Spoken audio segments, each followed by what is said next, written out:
feature description, lalu juga bisa digunakan untuk feature extraction, yaitu scale invariant feature transform atau SIF. Baik, bisa dilihat bahwa nama SIF diambil dari nama depannya, ya, dari nama depan algoritmanya, yaitu scale invariant feature transform.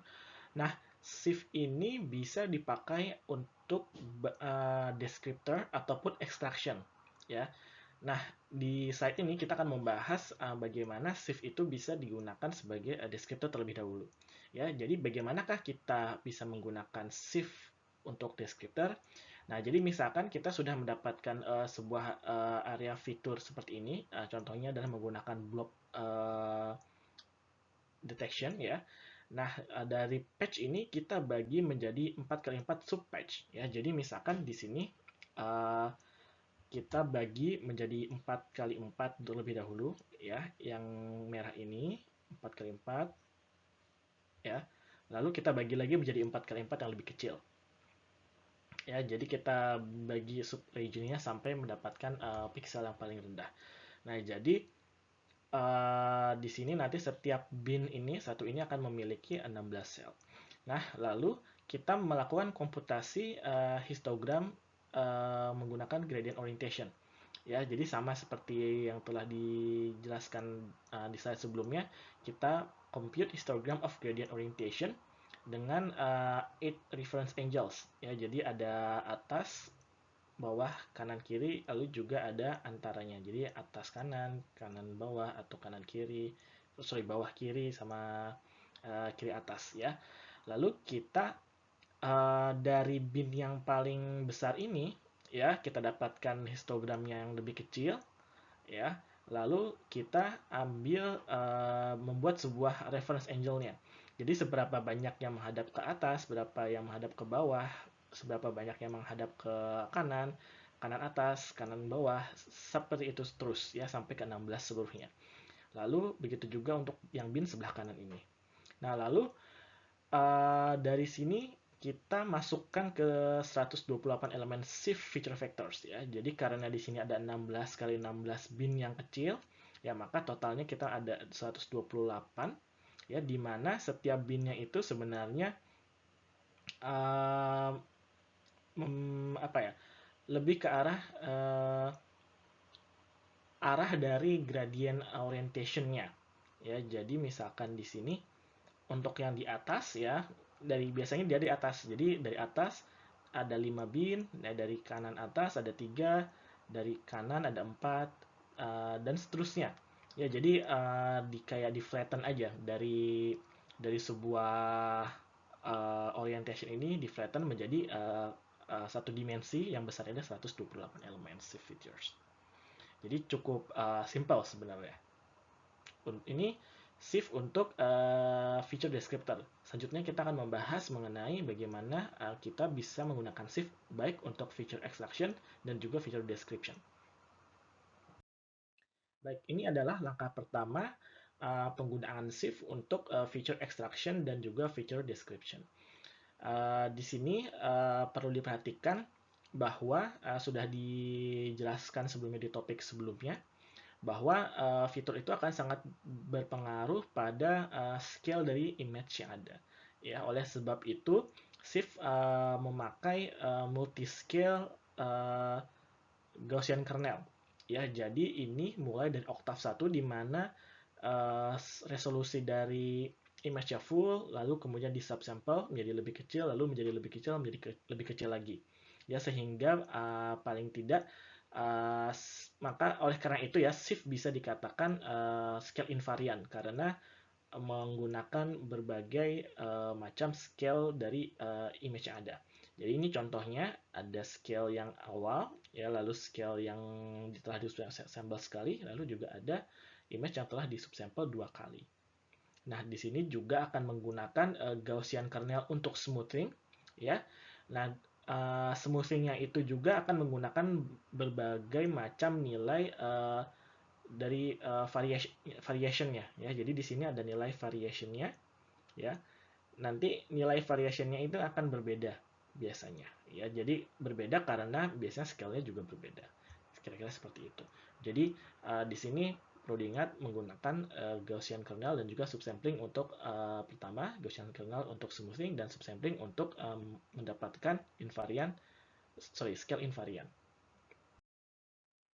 Baik, langkah kedua adalah mendeteksi key points atau features yang ada di dalam Gaussian filtered image.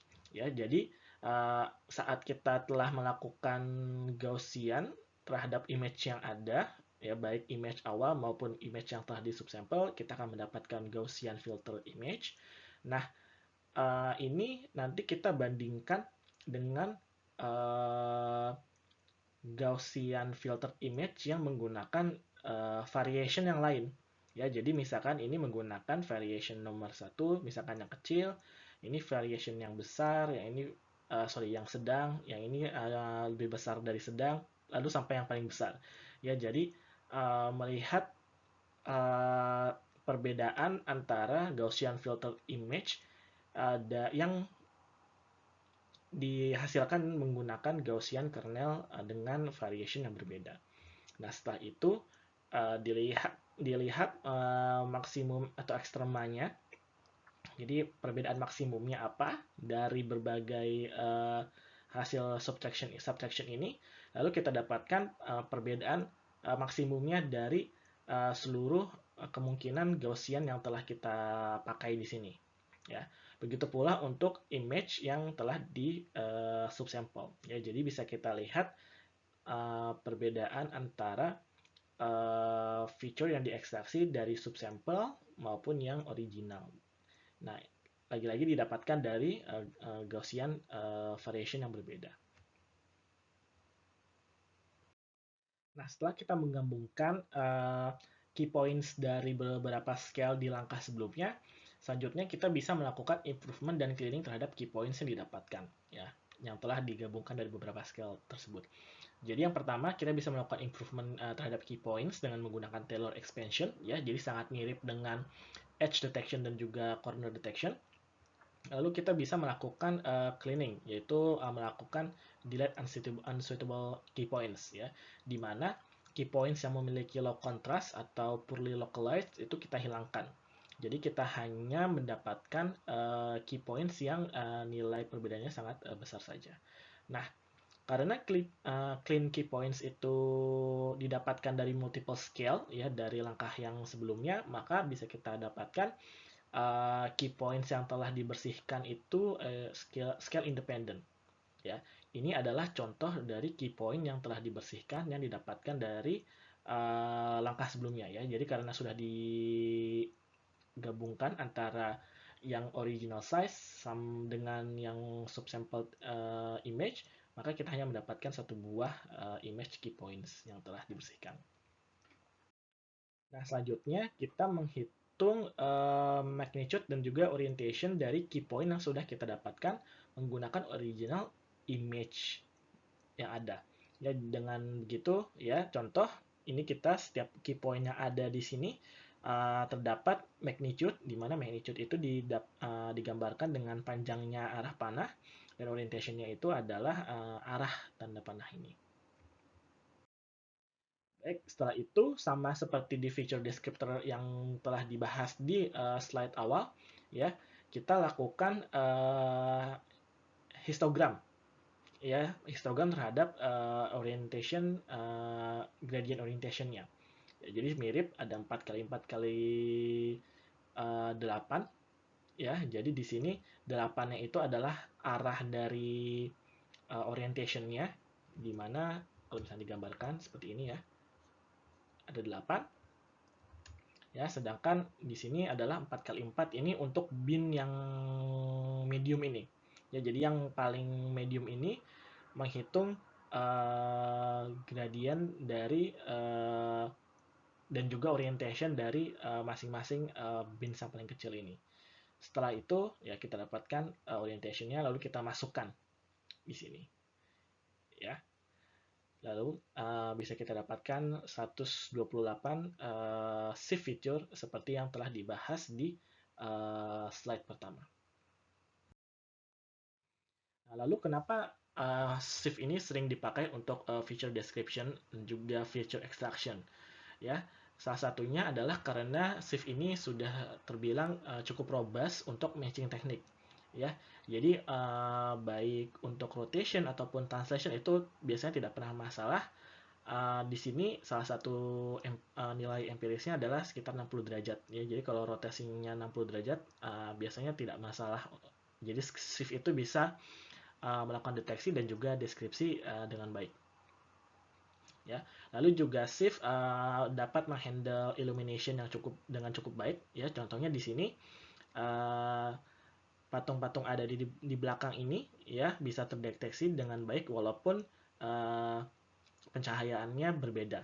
Lalu juga bisa dilihat walaupun terhalang oleh orang, tetap yang fitur-fitur dari patungnya, ya, bisa terdeteksi dengan baik. Lalu juga fast, cepat dan cukup efisien. Di beberapa contoh bisa digunakan di real time system, ya. Lalu juga bisa dilihat cukup robust untuk occlusion, ya. Bisa dilihat misalkan kita ingin mendeteksi sepatu, boneka ataupun telepon, ya, walaupun ada sedikit oklusi, ya, karena fitur yang dicari masih ada dan masih terlihat, maka bisa dilakukan detection. Nah, ada beberapa algoritma lain selain shift untuk feature detection dan juga feature description, ya. Salah satu contohnya adalah SURF, Speeded Up Robust Features, atau FAST, ya, Features from Accelerated Segment Test, atau KZ Features. Ya, jadi kalau misalnya tertarik silahkan dibaca secara mandiri.